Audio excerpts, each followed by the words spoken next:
of holding a hearing on the threatening increase in opioid abuse. Drug abuse has become rampant in America and may be the worst the country has ever experienced. It's devastating families, degrading communities, and undermining several parts of our economy. For several states and districts represented by members of this committee, the problem is acute, as the map displayed shows. As Figure 1 indicates, the crisis has a regional character. My hometown of Columbus, Ohio is part of the crisis epicenter east of the Mississippi. Figure 2 shows the 2015 drug overdose death rates by state, which range from 40 per 100,000 in West Virginia to 6 per 100,000 in Nebraska. The states represented by the members of this committee are among the 10 highest rates, are highlighted in red, including my home state of Ohio, which ranks third. Drug markets, both legal and illegal, can be analyzed from the demand and the supply side. The exact reasons for the extent of drug abuse are not clear at this point. With respect to demand, a changing perception of pain as a health problem in the 1980s by the World Health Organization in particular laid the ground for more intensive treatment. The labor market and the economy can have a major impact on demand, although not necessarily in ways one might expect.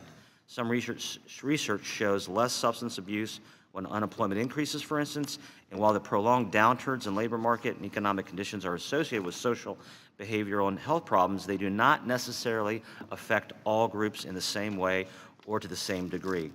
All of society is vulnerable to this epidemic. It is compounding the economic distress that certain parts of the country and segments of the population already have been experiencing. Some areas of high employment tend to have higher rates of substance abuse. The Economic Innovation Group, a representative of which testified at our last hearing, the decline of economic opportunity, causes and consequences, developed an economic distress index consisting of several economic indicators. A national map, which is shown alongside the map of overdose deaths in the TV screens in Figure 3.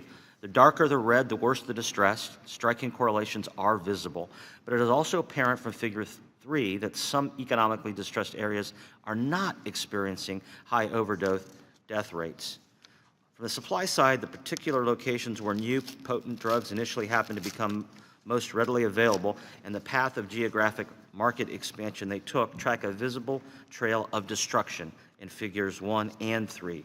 Without question, new developments in the sourcing, cost, production, potency, and retail delivery have moved the supply of both legal and illegal addictive drugs substantially to the right.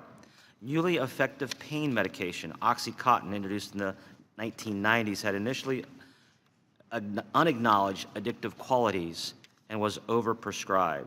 So-called black tar heroin, which Senator Heinrich and I were just talking about, more powerful and less expensive than other kinds, expanded its market share just as Oxycontin was reduced in potency around the country. The prescription drug explosion started in the Appalachian part of my state and spread to parts of Kentucky and West Virginia.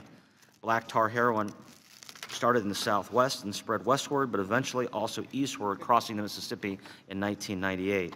Illegally distributed variations and counterfeit forms of prescription drugs like fentanyl can be poisonous and kill a person even in small doses, some by mere contact with the skin, as Attorney General DeWine informed me earlier this year.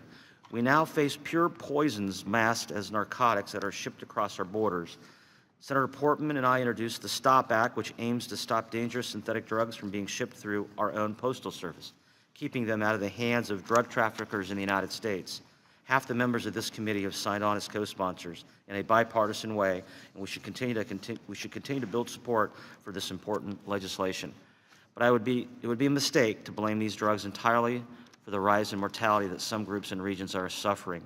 There are other causes apparently emanating from long-term challenges in the composition of the economy and skills requirements. Determining cause and effect is obviously critical to reaching the right conclusions.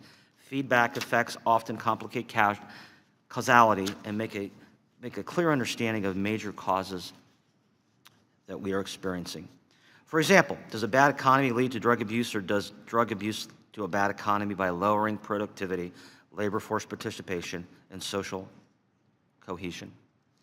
We will hear about the economic decline of certain groups leading to despair and self-destructive behavior, of damage drug abuse causes individuals families, and communities in all segments of society, and the developments in the production and marketing of addictive drugs, which have made them more dangerous, affordable, and available.